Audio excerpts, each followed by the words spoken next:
नमस्कार दोस्तों, दिल से दिल तक एपिसोड 2 में आप सभी लोगों का बहुत बहुत स्वागत है। पिछले एपिसोड में जैसा हमने आपको बताए थे कि हमने कैसे मीडिया इंडस्ट्री में अपना पहला कदम रखे थे, आज के एपिसोड में बताएंगे कि कैसे इस मीडिया इंडस्ट्री में कदम रखने से बिल्कुल पहले हम दोनों के साथ एक फ्रॉड हो गया था, जिसकी वजह से हम दोनों बहुत ज़्यादा हर्ट हुए थे और बहुत ज़्यादा शॉक हुए थे। तुम्हारा तो नहीं मालूम, लेकिन मैं बहुत ज़्यादा हर्ट हुआ था। मैं तो रोई थी, उसकी वजह से बहुत ज्यादा रोई थी। अभी भी आंख में आंसू आते हैं। तो मैं अपना बताता हूँ मेरे साथ क्या हुआ था। अब मैं भैया पिछला एपिसोड आपको समझना पड़ेगा मैं कौन सी बात कर रहा हूँ, कैसी बात कर रहा हूँ। चलो जो नहीं भी देखे हैं पिछला एपिसोड उनके लिए थोड़ा सा शॉर्टकट बता देता हूँ कि मैं दुनिया में सपने देख कर कि मैं एक्टर बनूंगा, ये डिसाइड करके मैं मुंबई आया। दादर स्टेशन में मैं उतरा। ये दिसंबर का महीना था, आखिरी हफ्ता चल रहा था और मैं बाहर निकलता हूँ। मुझे मेरे दोस्त ने सारी बातें बता दिया था, बोल दिया था कि भाई तू दादर में उतरेगा, दादर से अंधेरी लोकल ट्रेन चलती है मुंबई में। वो लोकल ट्रेन से तू चाहे तो आ सकता है लेकिन आ नहीं पाएगा, क्योंकि बहुत ज़्यादा भीड़ होती है। और तेरे जैसा लड़का जो कि इतना ज़्यादा, मतलब मैं बहुत सीधा साधा रहा हूँ शुरू से, आप लोग मेरा नेचर देख के समझते होंगे।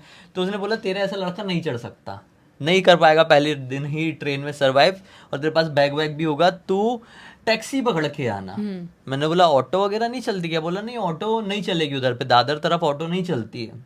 बांद्रा के बाद ऑटो चलना बंद हो जाती है, बांद्रा के बाद टैक्सी चलती है, 4 व्हीलर, 3 व्हीलर नहीं होती।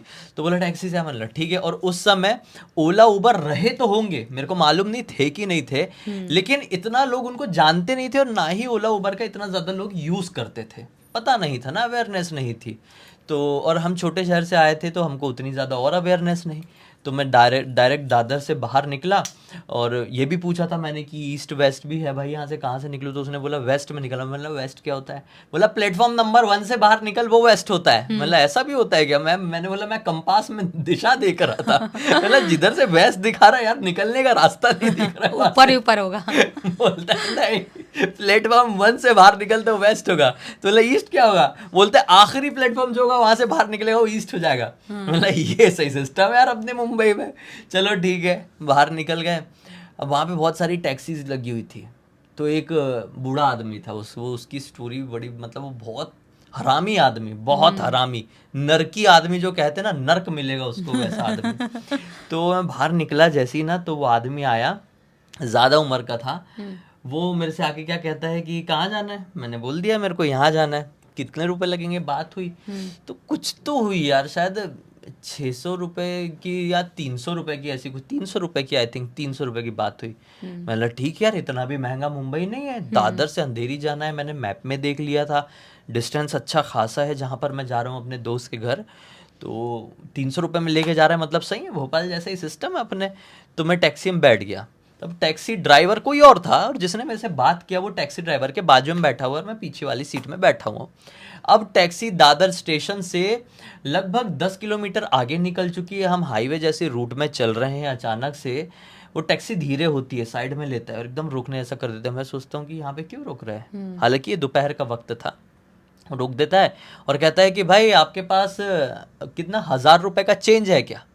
उस समय 1000 का नोट चलता था। हाँ। ठीक है, ये मैं 2014 की बात कर रहा हूँ, 1000 का नोट चलता था। मैंने बोला हाँ चेंज तो है। बोला 2 500 की दो ना। मैंने बोला हाँ देता हूँ। मैंने उससे 1000 रुपये लिया और नहीं, हाँ मैंने उससे 1000 रुपये ले लिया था और अपने 2 500 के नोट निकाल के उसको मैंने पकड़ाया।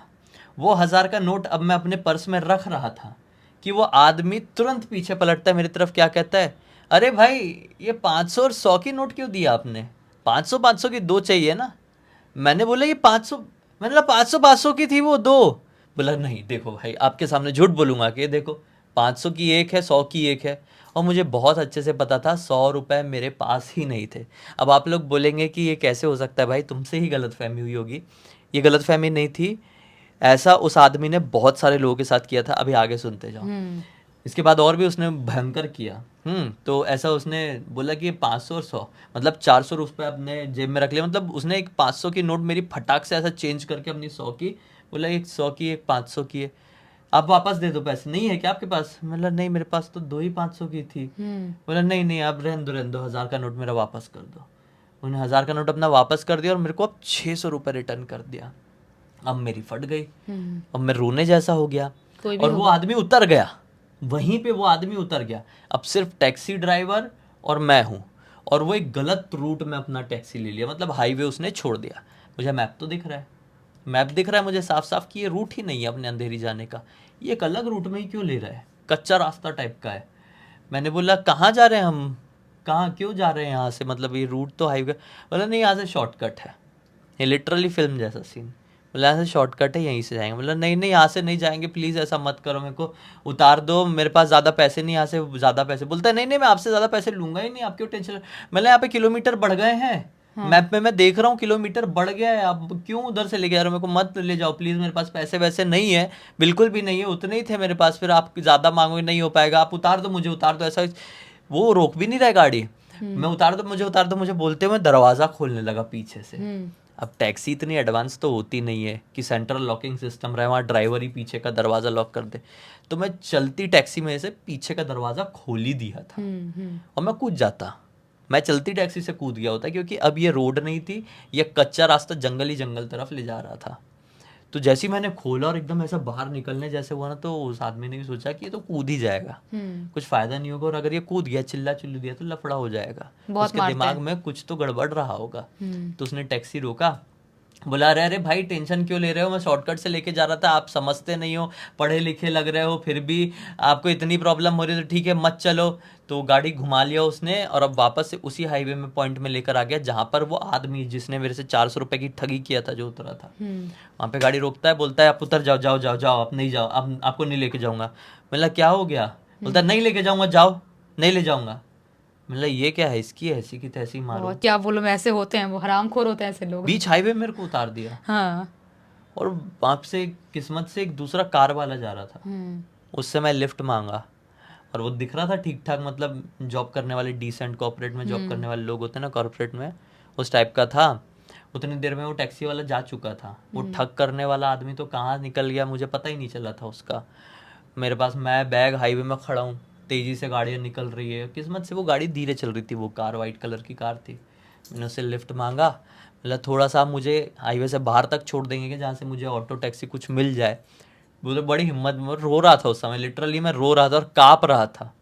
ऐसे कोई ऐसी हेल्प नहीं करेगा इतनी इजीली हाईवे में, नहीं करते। है ना, नहीं करते, क्योंकि स्टोरी कितनी हमने आपको बताएं क्यों नहीं करते हैं, बहुत सारा डेंजर भी होता है। लेकिन उसने मुझे जब ऐसा देखा कि मैं काँप रहा हूँ और रोने जैसा हूँ पूरा, आंखें लाल है, डरा हुआ हूँ बहुत ज़्यादा, हाथ में बैग है, तो समझिए कि बेचारा कोई गाँव से आया हुआ है और ये घबराया हुआ है बहुत, इसके साथ कुछ तो हुआ होगा। तो डिसेंट आदमी ने मुझे बिठाया, पीछे वाली सीट में बैठा और उसने मुझसे कुछ पूछा भी नहीं, कुछ बात भी नहीं किया, वो बस चलाया और चला के एक ऐसे पॉइंट में लाके मुझे उतारा, बैंड्रा के आगे ही रहा होगा वो पॉइंट, मुझे मालूम नहीं वो कौन सा एरिया था कौन सा नहीं, लेकिन जहाँ पर ऑटो मिल जानी थी वहाँ पे बहुत सारी ऑटो थी, वहाँ पे बहुत प्रॉपर एरिया था वो मुंबई का मेन रोड जैसा। तो मेरे सांस में सांस आई, मतलब चलो कोई तो ढंग का आदमी मिला मुंबई में, नहीं तो मेरे को ऐसा लगा था कि अब मेरे साथ यही होना है कि शुरुआत जब ऐसी हुई है तो। लेकिन ये बहुत सही आदमी था और उसने दिखाया कि नहीं, हर आदमी एक जैसा नहीं होता, बड़े शहरों में अलग टाइप के भी होते हैं, अच्छे लोग भी होते हैं तो बुरे लोग भी होते हैं। फिर वहाँ से मुझे एक ऑटो मिल गया, किस्मत से ऑटो वाले से मैंने पूछा कि कितने रुपए आप मेरे से लोगे भैया, मुझे यहाँ जाना है। एक तो भैया भैया बोल रहा हूँ मैं, नहीं जमता है भैया यहाँ पे, यहाँ पे भैया नहीं बोला जाता है, गलत हो जाता है। तो उसने अजीब वियर्ड तरीके से देखा, बोला ठीक है चलो गाँव से आया हुआ है बैठा लो। बोला कितने लोगे, बोला मीटर है ना, जितना दिखाएगा उतना दे देना, ऐसा बोलता है। बोला अच्छा ऐसा सिस्टम, तो अंदर से अच्छा भी लगा। हाँ कि चलो जितना होगा उतना ही लेगा, ज्यादा मैंने नहीं बोला ऑटो वाला थोड़ा रूड तो है लेकिन अच्छा आदमी है यार, दिखेगा मेरे को मीटर में, मतलब जितना दिखेगा उतना ही देना है। यहाँ पे लूटेगा नहीं है, क्योंकि एक हो जाता है ना यार, कदम रखते से ही ऐसा हुआ मेरे साथ। और फिर जब तक मैं अपनी लोकेशन में पहुंचा तो कुछ ऐसा शायद 100 कुछ 100 से एंड कुछ हुआ था, 200 के अंदर ही था। तो मेरे को बहुत अच्छा लगा ये चीज़, मतलब चलो 400 रुपये की ठगी हुई, शायद 170 रुपये लगे थे तो 570 के आसपास बोला था, 300। तो एक्चुअल अगर मैं डायरेक्टली इज्जत से टैक्सी से आया होता तो 300 खर्च होते, ऐसे लगभग मेरे 600 रुपये खर्च हो गए, डबल का नुकसान। लेकिन ठीक है, वो भुगतेगा आदमी कुछ टाइम बाद। अब देखो कुछ टाइम बाद यानी कुछ सालों बाद, लगभग 8 साल बाद एक कोइंसिडेंस होता है बड़ा भयंकर। आप लोग सोच रहे होंगे कि भाई तेरी ही गलती, कहीं ना कहीं किसी के दिमाग में आया होगा। तो मैं अब 8 साल बाद की बात बताता हूँ। मैं एक शूट करने गया, उस सीरियल का नाम था स्टार प्लस का सीरियल था वो, क्या नाम था यार सीरियल का, गुम है, कभी कभी इत्तेफाक से, कभी कभी। गुम है किसी से प्यार में नहीं, कभी कभी इत्तेफाक से की शूटिंग करने गया, उसमें एक बड़े रोल वाला एक्टर वो मुझे पहचानता था एज अ ब्लडी सत्य। अब 2023 की बात है आई थिंक, मैं ब्लडी सत्य में थोड़ा नोन फेस वाला हो गया हूँ, तो इंडस्ट्री के काफ़ी लोग मुझे जान रहे हैं, तो मुझे देखता है बोलता है भाई तुम ये रोल करने क्यों आए, मतलब तुम तो ब्लडी सत्य हो ना। मैंने बोला हाँ। कीड़ा है ना इसलिए आए हो। मैंने बोला कीड़ा है ना एक्टिंग का, वो नहीं जाएगा, वो बहुत टाइम लगेगा अभी जाने में। तो बोलता है आओ भाई आओ, तुम तो यार मैं तुम्हारे वीडियो बहुत देखता हूँ यार, हाँ शूटिंग से जाता हूँ थका हुआ रहता हूँ तुम्हारे, और वो बड़ा एक्टर है, वो पैरेलल लीड जैसा है, उस कैरेक्टर का नाम नहीं बताऊंगा मैं, अगर आपने वो शो देखे होंगे तो आप पहचान जाओगे वो कौन है। तो उसने बोला आओ कॉफी पियो रूम में बैठ के, उसका स्पेशल रूम भी था, वो बैठा और ऐसी हमारी रैंडम बात चल रही है। बोला यार तुम भूत की स्टोरीज बताते हो ना, मैं तुमको एक स्टोरी बताता हूँ। तो उसने मेरे को अपनी एक भूतिया स्टोरी बताया जो उसके साथ घटी हुई है, ठीक है वो तो अलग, साथ ही साथ मैंने क्या बोला उसको, मतलब आपकी स्टोरी टेलिंग की स्टाइल बहुत अच्छी है, और सही में वो अच्छे से बता रहा था वो लड़का, मतलब आपकी बहुत अच्छी स्टाइल है। उसने बोला हाँ यार मुझे भी पॉडकास्ट शुरू करना है, क्या तरीका है, बहुत लोग बोलते हैं कि मैं अच्छे से स्टोरी सुनाता हूँ, मतलब बताऊंगा आपको, बताऊंगा नंबर वगैरह रखो। बोलता है हाँ यार मेरी एक और स्टोरी है, लेकिन वो हॉरर नहीं है, थोड़ी डिफरेंट है। मतलब क्या स्टोरी, बताओ तो सही क्या स्टोरी है। अब वो बताता है अपनी स्टोरी सेम टू सेम। जब वो पहली बार मुंबई में दादर स्टेशन में अपनी कदम रखा, दादर वेस्ट से बाहर निकला, तो उसको एक बूढ़ा आदमी मिलता है जो उससे बीच टैक्सी में, बीच हाईवे में 1000 रुपये का चेंज मांगता है। वो भी 500 के 2 नोट देता है, और वो पलट के एक 500 का, एक 100 का देता है। लेकिन इस कहानी में ट्विस्ट, यहाँ तक का सब कुछ सेम था, लेकिन एक ट्विस्ट आ जाता है। वो ट्विस्ट क्या होता है पता है, वो बताता है कि वो आदमी अपने एक हाथ से पैरालाइज था, ओ एक हाथ से। वाह भगवान, वाह। मतलब क्या, नहीं वो पैरालाइज नहीं हो सकता, मतलब वो ऐसा दिखता है ना, छोटी हाइट का है, सांवला सा है, दाढ़ी रखता है, और है उसका कुछ तो भी स्पेशल पहचान थी। मतलब एक उससे बिलोंग करता था वो, समझ रही हूँ। एक तो मतलब वो वही था। तो वो बोलता है नहीं नहीं, हाँ नहीं, वो बोलता है हाँ, ये लगा, वो बोलता है हाँ भाई वही लड़का, वही आदमी, और चश्मा भी लगाता है। मेरे को उसका पूरा हुलिया याद है, अभी भी मैं दादर स्टेशन जाऊंगा ना, 11 साल हो चुके, मैं पहचान जाऊंगा। मतलब उसका हाथ पूरा नॉर्मल था भाई, वो दोनों हाथ से। बोला नहीं भाई वो एक हाथ से ऐसा था पूरे टाइम।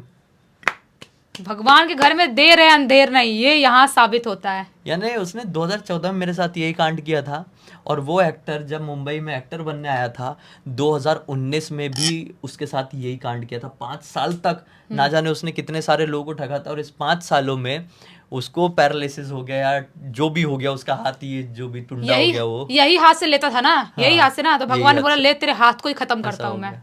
हाँ। और अभी से कुछ टाइम पहले, मतलब अभी शायद 1 आध साल पहले, मैं अपने घर जा रहा था, और उसी स्टेशन, दादर स्टेशन से बाहर, में सोचा ट्रेन को टाइम था थोड़ा निकलने में, चाय पीने के लिए बाहर निकला ना मैं दादर स्टेशन वेस्ट में, तो वही आदमी मुझे फिर से दिखा, और वो ढूंढ रहा था लोगों को, और उसकी हालत इतनी गई हुई लग रही थी, इतना गत का लग रहा था कि वो कुछ दिन का मेहमान बचा हुआ है वो बुढ़ा।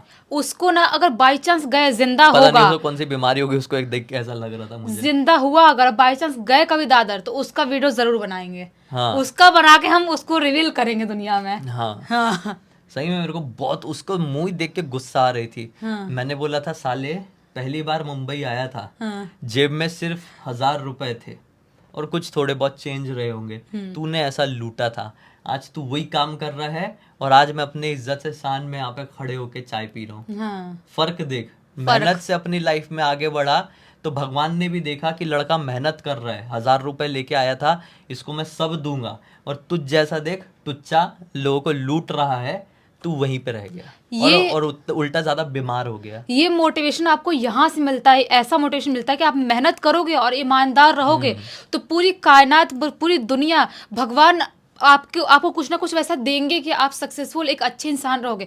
अगर आपने चोरी वारी करना और किसी को ठगी करने में गए, तो फिर उस जिंदगी पूरी तरह से बर्बाद होके रह जाएगी, ऐसा होता ही है। तो ये तुम्हारी शुरुआत तो एकदम खौफनाक थी ही, एकदम खौफनाक दिखाई तो थी एक तरह से। तो और जो मेरी जो स्टोरी जो कंटिन्यू करना था, कि हम लोग, मैं और मम्मी दोनों, हम लोग थाने स्टेशन से ऑटो लेते हैं, मीटर वाला ऑटो, और वो लेके उससे हम पहले लोग, का थोड़ा सा बता दो, जिन लोगों ने पिछला एपिसोड नहीं देखे हैं वो बता दो। हाँ, कि हम कैसे हमको एक्टिंग क्लास जाना था। मतलब मैं बता देता हूँ, हाँ। तुम फिर कंटिन्यू करना, तुम एकदम वो हो गई हो बताने के लिए। इमोशनल हो गई तो मैं। हुआ ये था जिया के साथ कि ये ढूंढ रही थी बहुत दिनों से किसी एक्टिंग क्लास के लिए, कि मुझे एक्टिंग क्लास मिल जाए, मैं उसको ज्वाइन करूं और प्रोफेशनल ट्रेनिंग के साथ मैं फिल्म इंडस्ट्री में आगे बढ़ सकूं। लेकिन जो फीस पता चली वो बहुत ज़्यादा महंगी थी, तो इसने सोची कि क्यों ना मुझे एक फ्री की एक्टिंग क्लास मिल जाए जो मुझे फ्री में एक्टिंग सिखा दे, जो पॉसिबल नहीं था, लेकिन फिर भी ये ढूंढ रही थी, इसको नहीं मालूम था कि ऐसा नहीं होता है। और इसको ढूंढते ढूंढते एक मोबाइल में ही ना एक थाने में एक्टिंग इंस्टीट्यूट के बारे में पता चला जो फ्री में ट्रेनिंग दे रहा था, और इसने फोन भी करी वहां पे। वो उन लोगों ने सामने से फोन सामने से फोन आया था और बहुत फोर्स किए थे मुझे कि हमारे पास आ जाओ, आ जाओ हमारे पास। तो अब जिया ने जाने की सोची, लेकिन अपनी मम्मी को भी अपने साथ रखी। हाँ, फिर क्या हुआ बताओ। तो मैं और मम्मी थाने स्टेशन पे जाते हैं और वहां से ऑटो लेते हैं, मीटर वाली ऑटो लेके हम ऑटो से जाना स्टार्ट कर देते हैं। ऑटो का मीटर बढ़ता जा रहा है, बढ़ता जा रहा है, और थाने जो शहर है ना, अच्छा खासा पॉश एरिया, अच्छा बड़ा शहर है, वहां से हम निकल रहे, चलते लगभग थाने खत्म ही होने वाला है, एकदम ही आउटर एरिया में हमारी ऑटो रुकती है। और वहाँ से हमको फ़ोन आता है कि आप, एक मेडिकल का नाम बताया था कि इस मेडिकल के पास आप खड़े रहना, हम लोग आपको आएंगे लेने के लिए, ऐसा उन्होंने बोल के रखे थे। तो हम लोग ऑटो से, हमारा ऑटो का शायद 300-350 करीब हो गया, इतना दूर था सोचो। ऑटो से हम लोग वहाँ पे पहुँचे मेडिकल के पास और वहाँ पे खड़े हैं। और सबसे अच्छी चीज़ मैंने लाइफ में क्या करी थी, मैं बहुत अलर्ट रहती थी, और मम्मी सावधान देखती थी, तो उसका फ़ायदा थोड़ा बहुत था। तो मैं इतनी अलर्ट थी कि मैंने अपना वो चालू कर दी, रिकॉर्डर, कि कोई भी कुछ भी बात करेगा सब कुछ रिकॉर्ड होगा, A to Z। कुछ भी मुझे प्रॉब्लम होती है तो मैं ये पुलिस को दिखाने के लिए एक वो तो रहेगा, प्रूफ तो रहेगा। मैं पहले से थोड़ी डरी हुई थी, मुझे नेगेटिव वाइब बहुत ज़्यादा आ रही थी, लेकिन फिर भी मेरे अंदर कीड़ा था कि मुझे एक्टिंग क्लास करना है और मुझे हीरोइन बनना है, ये वाला कीड़ा था। वहाँ पे मेडिकल के पास खड़े हैं और बहुत टाइम से हम सोच रहे हैं कि अब आएंगे। वो अपनी पैक्ड कार लेके आते हैं, और कितने दूर के लिए कार लेके आते हैं, कुछ कदम के लिए कार लेके आए, बैठने के लिए बोले। हमने बोले नहीं हम पैदल चले, कितना दूर है, बोल रहे यहीं पे नज़दीक है। हमने बोले पैदल आते नज़दीक है, तो फिर क्यों कार में बैठना। मम्मी मना कर रही है, बोल रहे नहीं आप बैठो। कार में बैठे हैं और थोड़े कदम ही कार चली होगी, एक पतली सी कीचड़ वाली सड़ी हुई गली की तरफ गई है। पूरा जंगली इलाका है, एकदम ही वीरान सुनसान जगह है, एकदम वीरान। वहां पे कार रुकती है और कार से हमको बाहर उतारते हैं, और जैसे उस जगह को हम देखते हैं, अजीब सा डर लगता है दोनों को। वही वाली कार तो नहीं थी वो जो किडनैपिंग वाली, जो अपन ब्लॉग में बात कर रहे थे? नहीं, किडनैपिंग जैसी जो कार दिखती थी, वो वैन तो नहीं थी किडनैपिंग वाली, लेकिन नॉर्मल कार थी, लेकिन वो वैसे कांच उसका ब्लैक टाइप कुछ तो लगा के रखे थे। ब्लैक कांच? हाँ, ब्लैक कांच, जो कि मुंबई में अलाउ नहीं है, फिर भी कैसे लगाए थे नहीं पता। पहले वो अलाउ था, अभी कुछ टाइम पीरियड, कुछ साल से वो बंद हुआ है। हाँ, तो फिर वहां पे हम लोग पहुंचे वो गली के, और जिस जगह पे वो थे ना, पता है वो कैसा दिखाई दे रहा था, जैसे कोई पुरानी कंपनी नहीं हो जहाँ पे कोई कुछ सामान प्रोडक्ट बनता हो, फैक्ट्री वगैरह एकदम पुरानी फैक्ट्री, 3 विन वाली फैक्ट्री एकदम वैसे जगह पे हम खड़े हैं। बाहर नाली कीचड़ जैसा एरिया दिखाई दे रहा है, और वो लोग बोल रहे अंदर चलो। हम बोल रहे अंदर क्यों जाना है, तो बोल रहे आप अंदर चलो ना, अंदर बैठ के बात होगी ना। अंदर हम जाते हैं, वैसी फैक्ट्री है वो। वहाँ पर एक सोफा लगा हुआ है पुराना सा, उस सोफा में बैठते हैं और हमारे लिए आती है जूस। और मम्मी ने पहले ही बोल दी थी कुछ भी कोई खाने पीने को देगा मत खाना पीना, क्योंकि डर लग गया था। जब बाहर हम वहाँ से जैसे निकले थे, हमने भोजपुरी में बात करे थे तो उनको शायद समझ में नहीं आया होगा, तो मम्मी बोलती कुछ खाना पीना मत, वहाँ पे जाना तो जूस लाए। हमने बोले नहीं हमारा फास्ट है, हम नहीं खा पी सकते कुछ। तो बोल रहे कि फास्ट में जूस तो पी सकते हो ना, ये ऑरेंज जूस है और मैंगो जूस है। हमने बोले नहीं हम नहीं पियेंगे, नहीं पिए। उसके बाद हम आधे घंटे तक वहाँ बैठे रहे। वहाँ के जो लोग दिखाई दे रहे हैं ना, अजीबोगरीब टाइप के लोग, जैसे मतलब कि कैसा मैं इनको एक्सप्लेन करूं, जैसे कि आप कोई एकदम गलत जगह नहीं पहुंच जाओ, वैसे लोग दिखाई दे रहे हैं। लड़कियां भी वैसी ही दिखाई दे रही हैं, मतलब 4-5 लड़कियां गलत जगह पहुंच जाओ। हाँ, समझा। हाँ, गलत जगह पहुंच जाओ। लड़कियां भी वैसी दिखाई दे रही हैं। वैसी लड़कियां, उनके कपड़ों का आप लोग भी समझ स्टाइल, गए। हाँ, उनका मेकअप का स्टाइल, सब कुछ बिल्कुल वैसा ही है। और वो लड़कियां देख के स्माइल कर रही हैं अलग सी, पता नहीं क्या क्या इशारे कर रही है, और अंदर जा रही है फिर बाहर आ रही हैं, ऐसा वाला है। और जो वहाँ पे एक लड़की जो थी हमसे बात करी, जूस लेके आई थी, वो कुछ उनको बोलती भी है कि जाओ अंदर बैठो, बात हो रही है हमारी। तो वो अंदर भी जाती हैं। आधे घंटे हम लोग वहाँ पे बैठते, बहुत फोर्स करते हैं जूस पीने के लिए, हम जूस नहीं पीते हैं। उसके बाद उसी पुरानी फैक्ट्री के अंदर एक कांच वाला छोटा सा ऑफिस है, उस ऑफिस के अंदर वो लड़की हमको लेके जाती है। और वहाँ पर एक आदमी था जिसकी दाढ़ी बड़ी बड़ी थी और दिखने में बहुत ही अलग लेवल का इंसान था। आप देखोगे तो डाकू दिख रहा था क्या? आप फिल्मों में देखते होगे ना, जो गलत लोग होते हैं किसी को भी ऐसे कर देते हैं, वैसे टाइप का इंसान था वो दिखने में। और वो एक सफेद दाढ़ी थी कि काली है बताओ? काली दाढ़ी से, जवान था ना, होगा 35-40 साल करीब सफेद रहती तो और डरावना लगता ना। हाँ, और उसका एक पैर टूटा हुआ था। अरे हुई सोने में सुहागा ये तो। पुरानी फिल्मों में ऐसे ही होता था, बड़ी बड़ी दाढ़ी वाले लंगड़े गुंडे आते थे। लंगड़ा लालो जैसा है ना, लंगड़ा गुंडा, वैसा ही दिखाई दे रहा है। उसका हुलिया मतलब थोड़ा था, खराब था, जैसा कि खराब लोग फिल्मों में दिखाए जाते वैसा वाला था। तो उसका हुलिया भी वैसा ही, उसने कपड़े भी मुंह से ही बकवास आदमी। बकवास, उसके मुंह पे ऐसे पिंपल के जो गड्ढे नहीं हो जाते हैं, वो वाले पूरे पिंपल के गड्ढे हैं। दाढ़ी इतनी इतनी रखा हुआ है, मूछ नहीं है शायद उसकी, और बाल वाल भी लंबे रखा है अच्छे खासे। और वो इतना डेंजर दिखाई दे रहा है। वो हमसे बैठता है और बात करता है, बोलता है कि हीरोइन बनना है। मैंने बोले कि हाँ, एक्टिंग करना तो है। तो बोला कब से सपना तुमने देखा हीरोइन बनने का? मैंने बोली बचपन से ही। तो बोल रहा है तो डांस करके दिखाओ। मैंने बोली डांस करके अभी? तो मैंने बोली ऐसे कैसे डांस करूँगी, कोई गाना वाना? तो बोल रहा है कि नेटवर्क तो यहाँ पे बिल्कुल नहीं है, तुम्हारे फ़ोन में भी नहीं होगा, तो गाना तो नहीं प्ले कर सकते, ऐसे ही डांस करके दिखाओ। तो मैं थोड़ा बहुत ऐसे नाचती हूँ और थोड़ा, अब क्या करूँ मैं? नाच दे उठ के। कौन से गाने के गाना ही गा रही थी? ऐसे आई चिकनी चमेली ऐसे बोल भी रही थी। हाँ, गा भी रही हूँ, नाच भी रही हूँ। ये खौफनाक को तुम फनी मत बनाओ यार। फिर मेरी खुद आंसू निकल रहे। इमेजिन कर रहा हूँ यार, बताओ। उठ के नाच के दिखा तो उठ के नाच दी। तुमको मैं हमेशा फनी लगती हूँ। हाँ, उसके बाद मेरे को अजीब सा डर लग रहा है, उसकी आंख भी लाल लाल है और अजीब सा खूंखार सा आदमी दिखाई दे रहा है। भाई मेरे को डर लगा। फिर बोल रहा है कि चलो सब ठीक तो है, आप अच्छा डांस भी कर लो, थोड़ा पॉलिश करना होगा कर लेंगे, कुछ प्रॉब्लम नहीं है, लेकिन आपको 2.25 लाख करीब देना पड़ेगा। 2.25 लाख? वो तो फ्री में बुलाया था क्या? फ्री में बुलाया गया था, और लड़की ने फ़ोन करी थी मुझे और फ्री में बुलाई थी, और ये बोला 2.25। मैंने 2.25 लाख हमारे पास नहीं हो पाएगा। मम्मी बोलने लगी, इंडियन मॉम्स जैसी होती है ना, गरीबी अपना रोती हैं, हम तो बहुत गरीब लोग हैं, हमारे पास पैसे कहाँ, 2.25 लाख रुपए होते तो हम यहाँ आ पाते, हमारे पास पैसे ही नहीं है। वो बोलते हैं कि अच्छा ठीक है चलो 2.25 लाख कितना दे पाओगे आप? मम्मी बोलती है कि नहीं हमारे पास तो है ही नहीं, हम क्या करें? वो लोग बोलते चलो ठीक है 90,000 तो दे दोगे। 90,000 तो दे दोगे? हाँ, उसके बाद बहुत खौफनाक था ये।